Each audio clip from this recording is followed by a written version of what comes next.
Buenas tardes, queridos estudiantes. Iniciamos nuestra clase de ontología y para la tarde de hoy vamos a cubrir una siguiente subtemática, que es la cuestión de si existen hechos o no. En el texto de Fundamentos de Ontología Dialéctica está en el capítulo 2, sección 11 en adelante. ¿Sí? Entonces, veamos, el tema es los hechos. ¿Sí?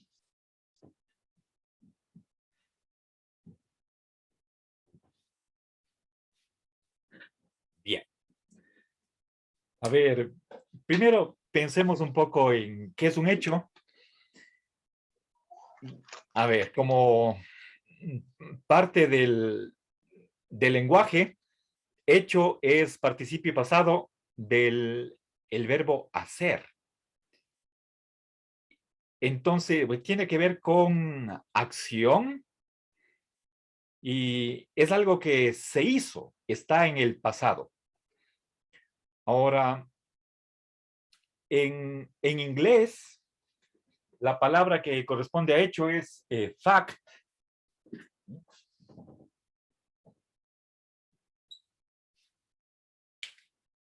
A ver, y creo que en vez de referirme al inglés, creo que más apropiado es referirme al latín. En latín se dice factum.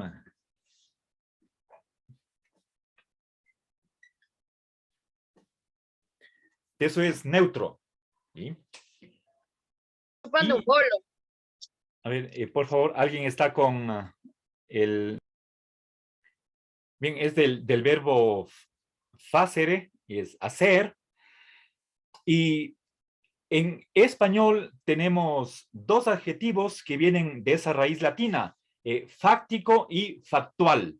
Y eso es importante. ¿Sí? Entonces, solamente para que ustedes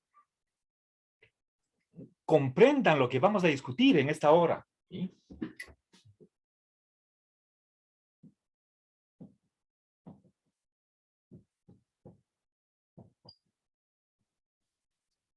Bien. ¿Por qué me interesa hacer esta relación con la etimología latina? Porque desde un punto de vista postmodernista, que rechaza la verdad, el conocimiento, la ciencia, los valores, las esencias, etcétera, etcétera, no hay hechos. ¿Sí? Entonces, no hay objetividad, todo sería una construcción. Y eso, por supuesto, tiene su origen en Kant, en el idealismo alemán. Y en este acápite 11, Lorenzo va a dar tres razones a favor de la existencia de los hechos. ¿Sí? A ver, entonces voy a, para problematizar la temática nuestra, voy a encerrar la palabra hechos entre signos de interrogación.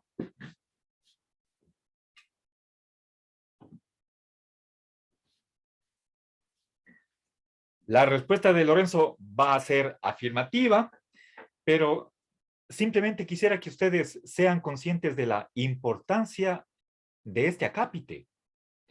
Precisamente uno de las razones tiene que ver con la verdad. ¿Sí? Bueno, entonces, siempre me viene a la mente, a la memoria, aquella encuesta que les hice sobre si, me parece que fue en la materia de ontología, pero puede ser que esté equivocado y me estoy confundiendo con la asignatura de ética. Pero en todo caso, ustedes, como curso, están tomando conmigo ambas asignaturas. Bueno, eso puede ser tal vez parte de la explicación de que yo no tenga claridad con respecto a en cuál de esas dos asignaturas hice la pregunta de si esa asignatura posiblemente me estaba refiriendo a ontología, a la nuestra que estamos en esta hora, si es que nos da conocimiento o no. Y aproximadamente de unos 30 estudiantes que estaban presentes, podía ser un poquito menos, tal vez 28, 29, 22 estaban en contra de que la ontología da conocimiento. La posición de Lorenzo es que la ontología es una ciencia. Bueno, y yo, ustedes saben, Lorenzo es mi maestro, estoy de acuerdo con ese punto de vista, porque la ontología usa la razón, al igual que la ciencia. Y la razón es lógica. Entonces hay que argumentar, y eso es lo que quiero presentar en esta hora, argumentos a favor de los hechos. Pero para mí es impactante, no diré sorprendente, si yo me pongo a ver las razones de ese resultado, puedo comprender que ustedes han sido expuestos a el ataque contra la razón desde un punto de vista bien identificado. Y nada, pues yo tengo que entablar un diálogo, mostrar razones para que ustedes reconsideren su posición y ver si es que posiblemente adoptaron una posición a la ligera, sin una consideración a fondo, tal vez no sé si por moda, porque muchísimos de los autores o de otras personas que están en su ambiente van por ahí, ustedes simplemente siguen la corriente y bueno, hay muchísimas causas, es complejo, no quiero simplificar. En todo caso, me parece que con las consideraciones que he dicho hasta ahora, ustedes comprenderán que no es un tema baladí, sino esencial para toda la empresa filosófica. Y bueno, ya conocen ustedes hablamos sobre esto en otra ocasión, en la primera semana de clases. Bueno, entonces, vamos a ver.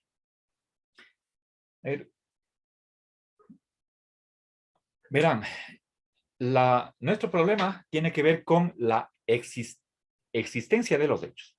¿Existen los hechos? ¿Sí o no? ¿Sí?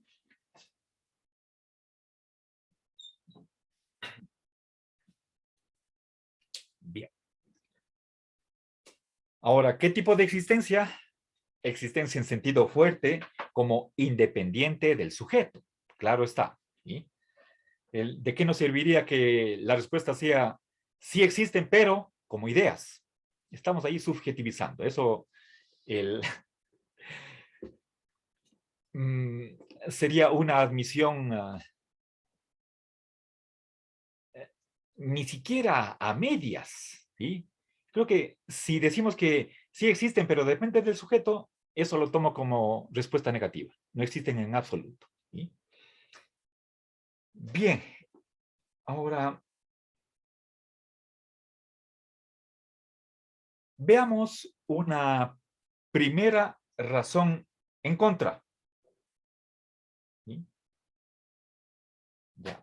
Algunos filósofos creen que los hechos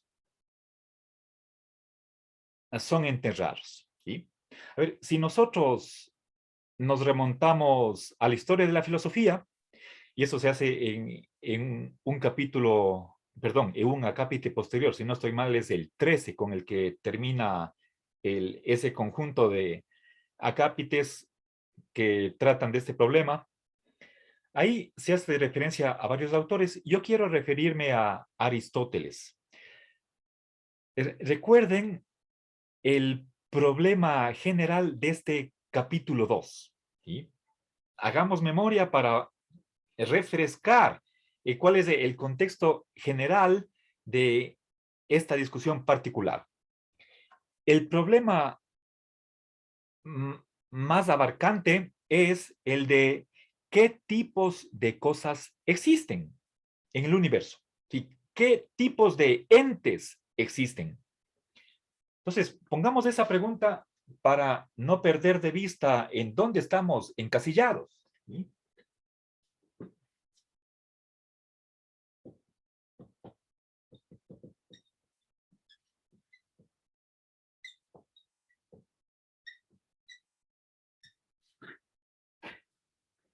Bien. Ahora, la respuesta que da Aristóteles es importante porque él nos dice que existen sustancias y accidentes. Por ejemplo, existe el pizarrón, existe la blancura del pizarrón. O existe lo blanco, pero no flotando en el aire, sino en el pizarrón. Recuerden, es una entidad como parasitaria que no existe de por sí o en sí, sino que está pegada a una sustancia. Sin la sustancia desaparece la cualidad. Entonces, pensemos por un lado en el pizarrón y por otra parte en la blancura. Eso es una cualidad que tiene que estar en la sustancia. Es lo que los medievales llamaron la inhesión. Pero para Aristóteles esa inhesión no es nada. Si quisiera responder a esta pregunta, Aristóteles va a decir, existen sustancias y existen accidentes en general, englobando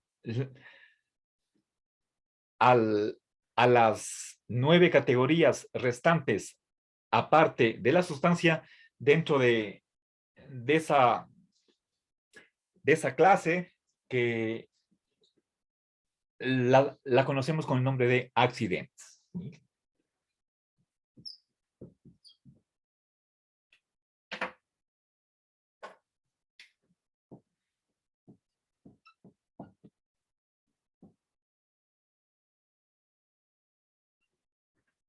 Bien, para Aristóteles no hay hechos. Entonces, fíjense, quería mencionar a este autor,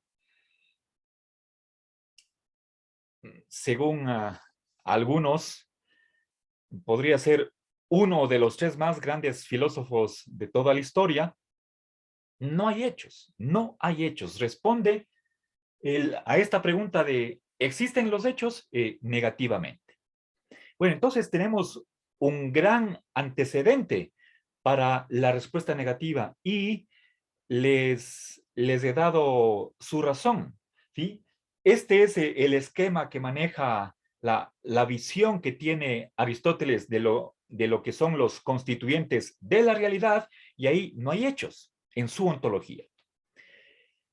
Y por supuesto, ha tenido grandísima influencia a todo lo largo de la historia. Por más que estemos hablando de un autor de hace unos 2300 años, su visión todavía pervive hasta nuestros días. Por supuesto, puede ser que esté remozada, alterada, puesto con otros vestimentas, pero en el fondo es esta visión de hace más de 2000 años. Entonces, a ver, ¿cuál podría ser una razón para oponerse a la existencia de los hechos?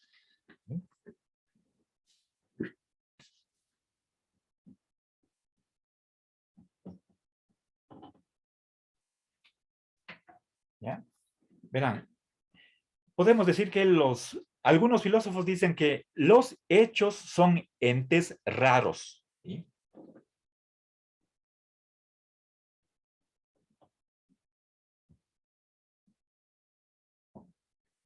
A ver, verán.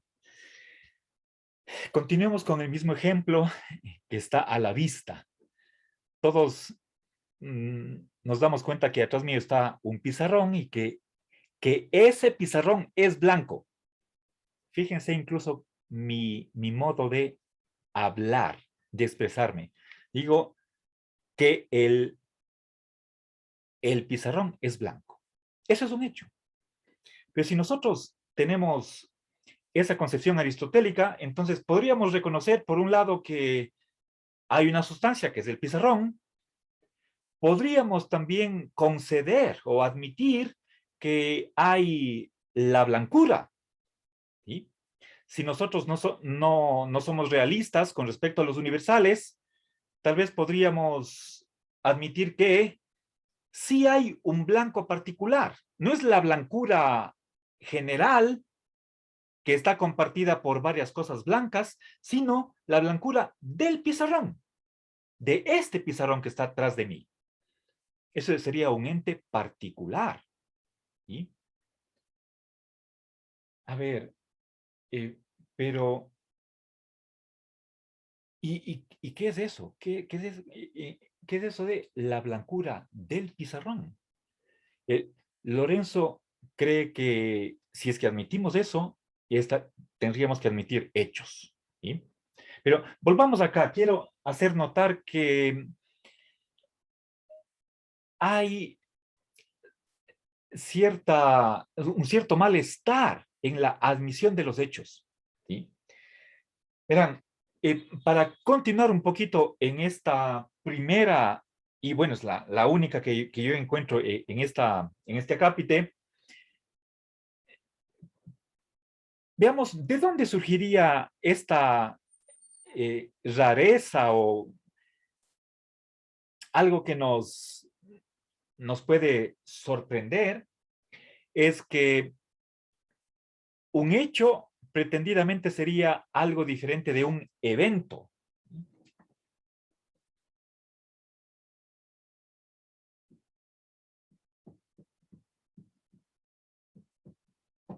¿Ya? Un evento sería algo que está en el espacio y tiempo, ¿sí?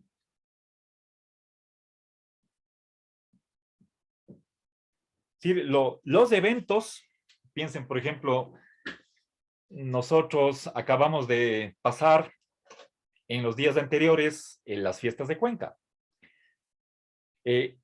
Hemos podido nosotros asistir o mirar, por ejemplo, una exposición, puede ser de artesanías. Ese es un evento. ¿Cuándo sucedió? ¿En dónde? ¿Sí? Entonces, puedo decir, por ejemplo, en la avenida 12 de abril frente al Hospital Militar. Desde el día viernes hasta el miércoles. Estoy dando una localización espacio-temporal. Eso es un evento. ¿Qué más? Una función de circo. ¿Sí? Ha venido acá el circo y hemos podido espectar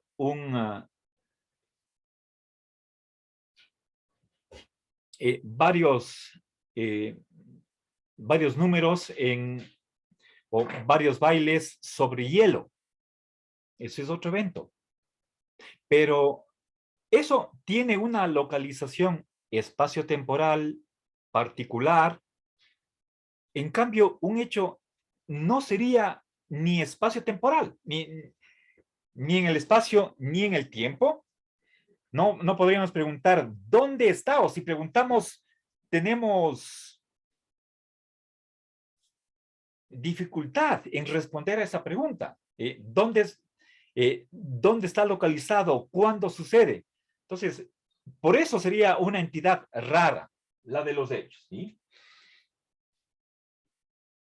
Ahora, frente a esta razón particular, Lorenzo dice que no hay razón para hacer una distinción entre un hecho y un evento.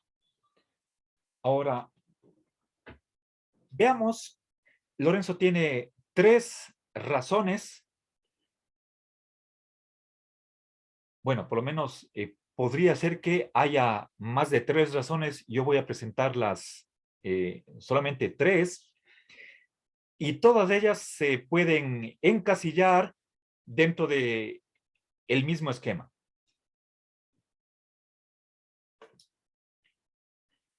Quiero mostrar o presentar las funciones o los roles que cumplen los hechos en la explicación de 3 fenómenos. ¿Sí?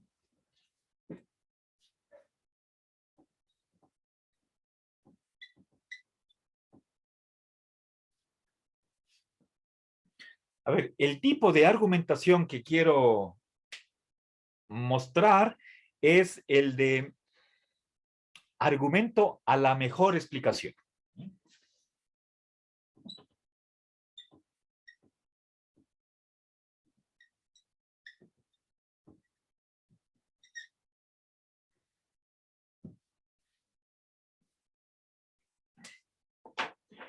Bien, en alguna otra ocasión he empleado este argumento y es el siguiente, simplemente consta en lo siguiente. Miren,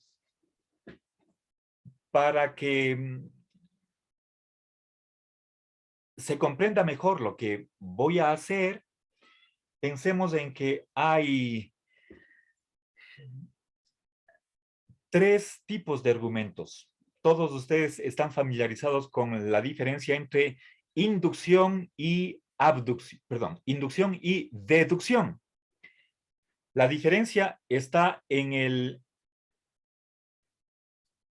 la modalidad de la conclusión. Si es que hablamos de argumento deductivo, entonces a partir de premisas verdaderas llegamos a una conclusión necesariamente verdadera, si es que el argumento es válido.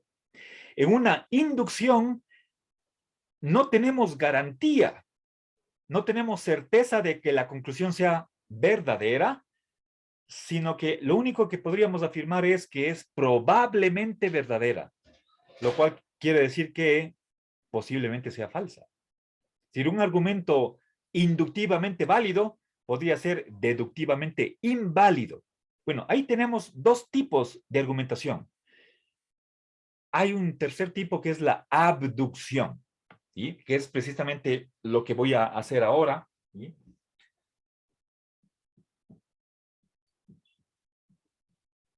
Una abducción también es un argumento lógico que consiste en un par de premisas en su estructura general. La primera simplemente es la constatación de un fenómeno. ¿Sí?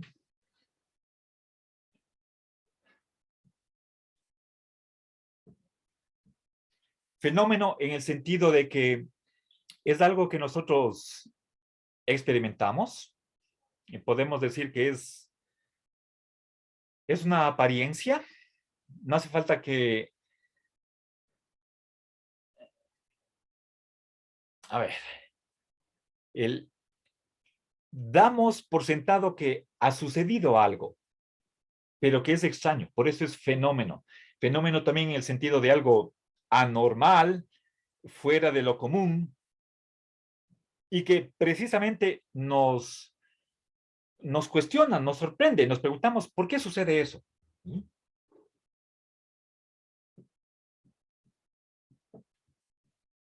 Pedimos una explicación.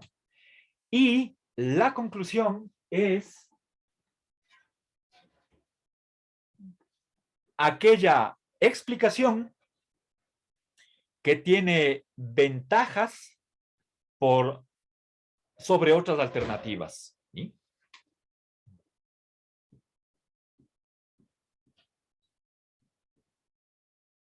Bien. También podemos llamar a una argumentación de este tipo una argumentación trascendental en el sentido de que esta explicación va a decirnos cómo es posible que suceda este fenómeno.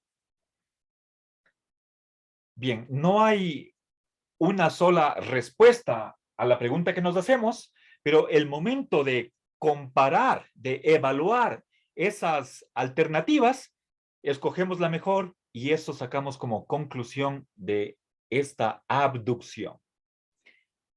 Bien, entonces Lorenzo va a presentar tres, tres fenómenos.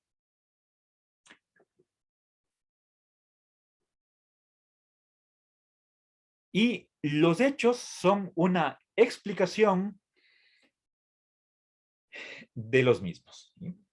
Entonces, veamos, aquí voy a presentarles esas tres funciones que cumplen los hechos. O sea, ¿por qué una buena filosofía debería postular la existencia de los hechos? Es porque no se ve qué otras alternativas cumplirían ese mismo papel de una manera tan satisfactoria, directa, simple. Eso es de acuerdo a unos criterios epistemológicos. ¿Cuál es la mejor explicación? ¿Sí? Recuerden, aquella que se ajusta a ciertos desiderata, a ciertos cánones epistemológicos. Bien, ¿cuál es el primer punto a explicarse? La cuestión de el significado de las oraciones. ¿Sí?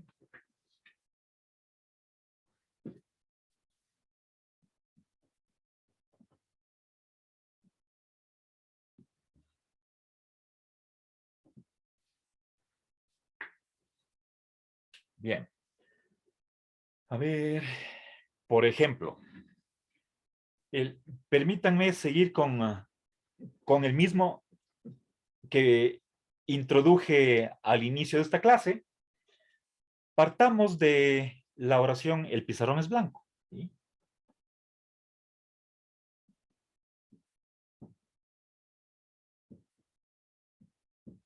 ¿Ya?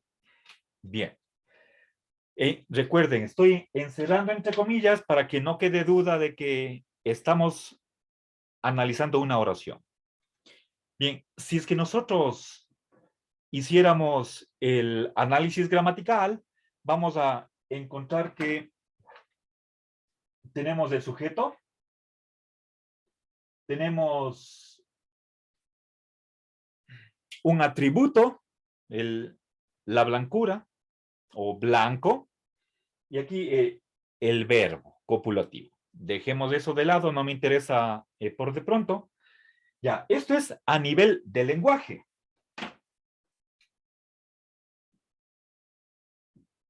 Bien, ahora preguntémonos cuál es el significado, o en vez de significado podríamos hablar, Lorenzo no tendría problema en utilizar la palabra referencia, puesto que él adopta una teoría referencial del significado. Eso no lo hacen todos los filósofos, lo han hecho, por ejemplo,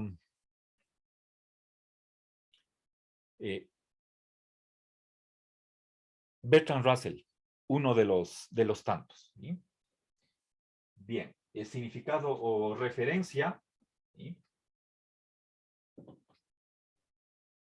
Bien, entonces veamos.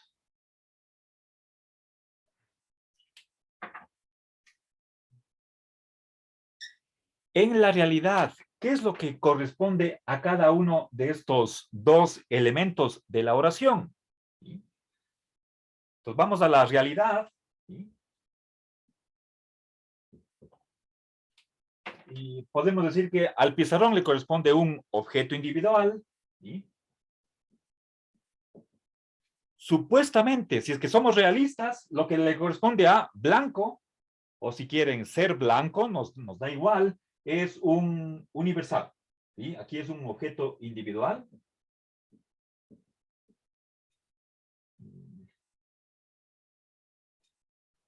Y la pregunta que nosotros, a ver, voy a tal vez a ponerle un poco. Ahora, mi pregunta es,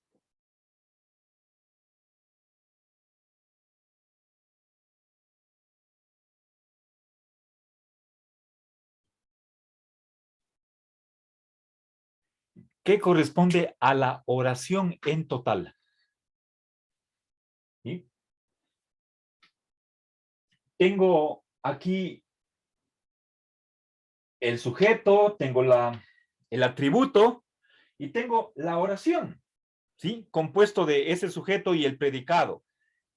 Hemos visto ya dos correlatos ontológicos, tanto del sujeto como del atributo. Ahora, la pregunta es, ¿qué significa una oración? ¿Cuál es el referente de la oración? ¿Sí? Tengo claro que si digo el pizarrón, esto que estoy aquí golpeando, lo que estoy presionando con mi mano, aquello que sobre lo cual yo escribo estas letras, eso es el, el significado de estas dos palabras, el pizarrón. ¿Sí? Lo de blancura o blanco, eso ya discutimos en clases anteriores. Si es que somos realistas, diremos es universal. Si es que somos nominalistas, tendremos que explicar de otra manera cómo es posible que yo diga que el pizarrón es blanco. Y no vamos a repetir esa discusión. Ahora, nuestro problema es ¿a qué se refiere la oración? Estoy hablando de que el pizarrón es blanco. ¿Qué significa eso? La respuesta es un hecho. ¿Sí? Ahora,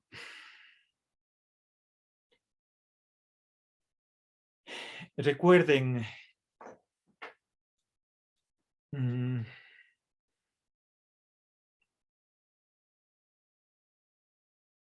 podríamos nosotros tratar de dar reglas para entender de otra manera lo que dice esta oración. ¿Sí? Para que en ese análisis, bajo esa interpretación, nosotros no tengamos necesidad de postular entes universales. ¿Sí? Puedo hacer una paráfrasis y de acuerdo a ciertos principios, a ciertas reglas, y eliminar ahí la referencia a universales.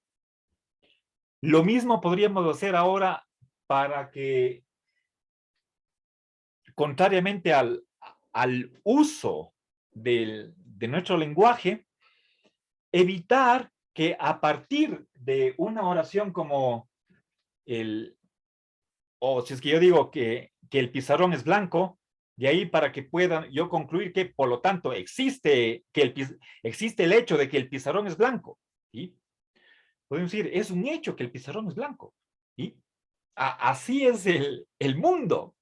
Hay algo que es esa situación, situación o hecho nos da igual, o si quieren, esa circunstancia de que el pizarrón es blanco. Entonces, los que tienen tendencia hacia el nominalismo, es decir, que creen que solo existen individuos, ¿sí? Como es el caso, por ejemplo, de Aristóteles. Entonces, eh, nos contarán una historia para decir, en realidad, cuando supuestamente queremos hablar acerca de hechos, en el fondo no estamos queriendo decir eso. ¿Sí?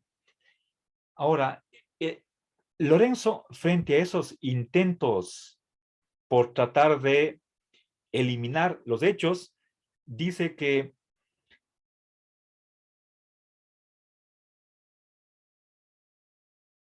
no hay reglas de traducción que permitan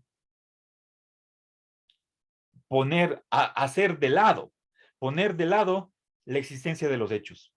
Entonces, lo más sencillo, lo más directo para explicar cuál es el significado de las oraciones es la existencia de los hechos. ¿Sí? Esa es la primera razón. Segunda razón, ¿sí? La verdad de las oraciones. ¿Sí?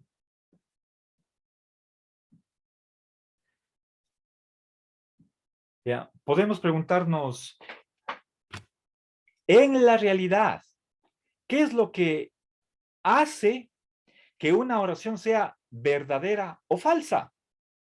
¿Sí? O sea, nosotros predicamos, ¿sí? la verdad o falsedad de una oración. ¿Sí?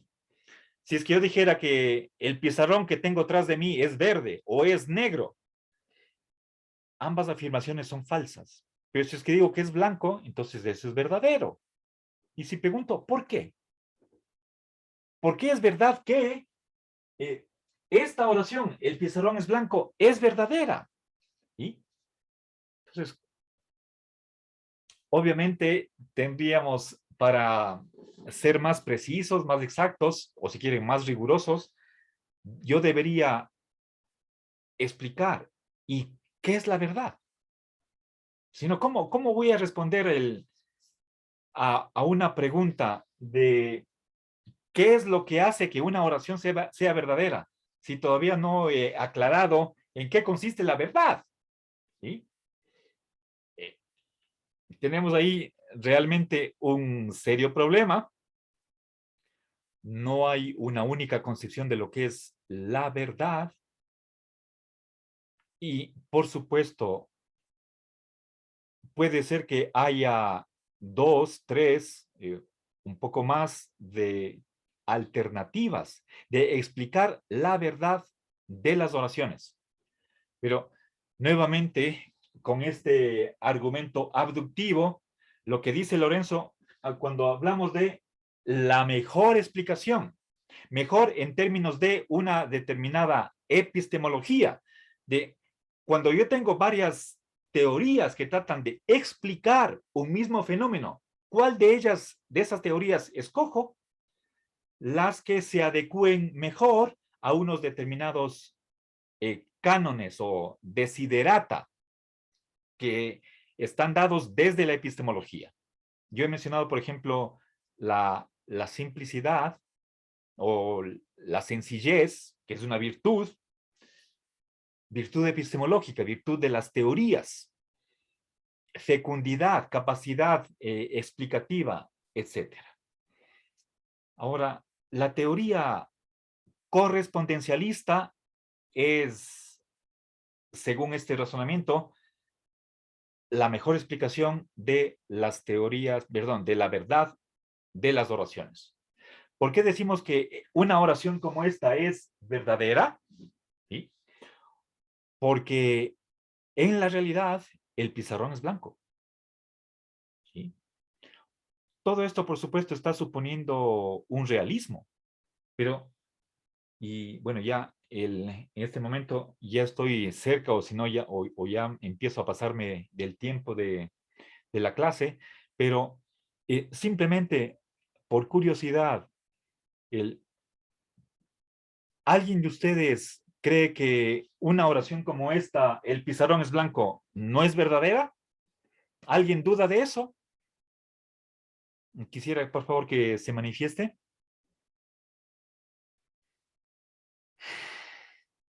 ¿No? Bueno, si es que es así, entonces podríamos creer que, nuevamente, como segunda razón a favor de la existencia de los hechos, es que si nosotros nos hacemos la pregunta de ¿qué debe suceder en el mundo? ¿Qué debe haber en el mundo para que una oración sea verdadero? La respuesta es, tiene que existir hechos. Y son ellos los que hacen que la oración sea o verdadera o falsa. Bueno, estimados estudiantes,